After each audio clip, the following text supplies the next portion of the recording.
For sale 6.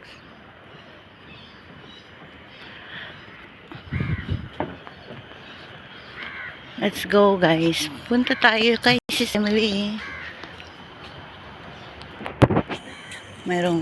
Maraming pagong.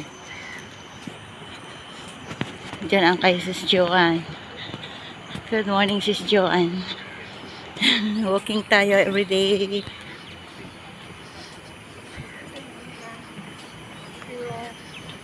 Nakashoes ako ngayon. Yesterday nakachinilas lang and then almost na ako maslide dito, madulas. Kasi basa ito yesterday dahil umulan nga.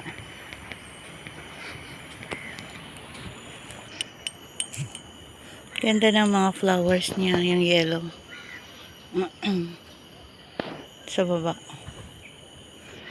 Hanggang doon siya.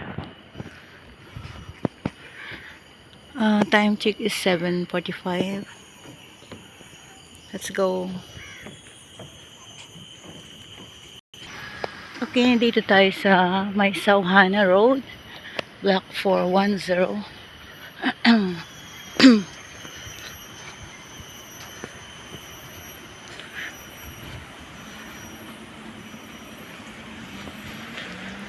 Ang ganda ng garden nila dito ay. Mga pizza yung tanim nila.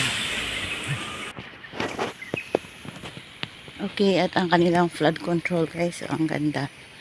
'Di ba? Ang tibay niyan.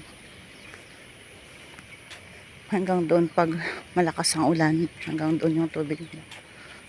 Umaabot sila doon sa may butas. Sa may kulay ano.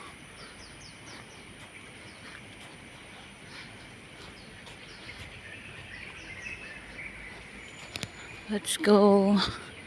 Good morning, Lord God. Thank you for this day.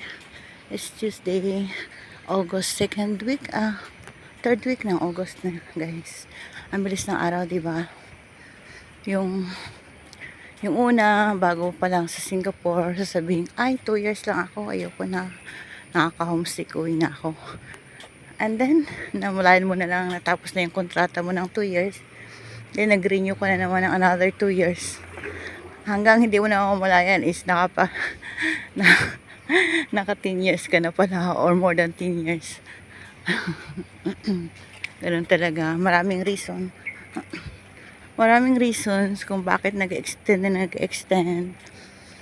Nagpapaaral ng mga bata, ng mga anak. Maraming estudyante. Maraming kagastusan. And then kung ikaw ang breadwinner din ng family. So maraming reason. Pero yung iba, kahit mga 55 na sila or 60 years old na sila, yung iba nga is more than 60 years old is nandito pa rin. Kasi nga is nasa comfort zone na sila ng kanilang buhay na nandito. So, ang reason din ng iba is hanggat kaya pa at hanggat gusto pa ng amo or kasi may limit yung edad dito.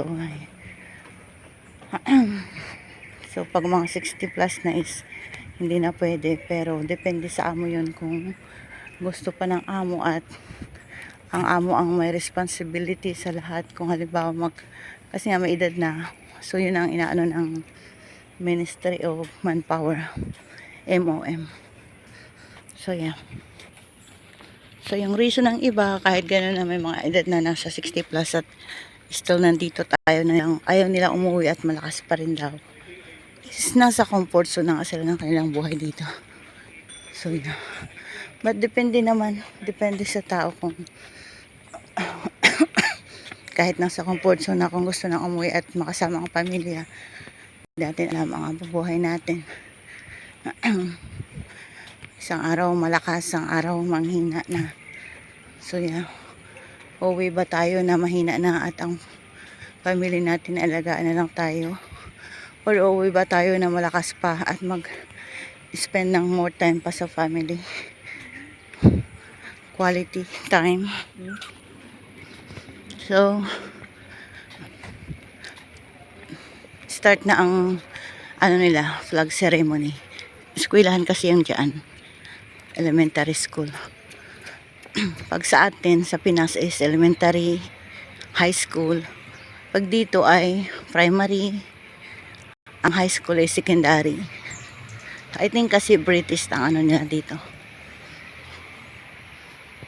So start na ang kanilang flag ceremony. So malapit na tayo kasi sa Emily. Thank you for watching, guys. Always be grateful. God bless everyone. Jesus loves you.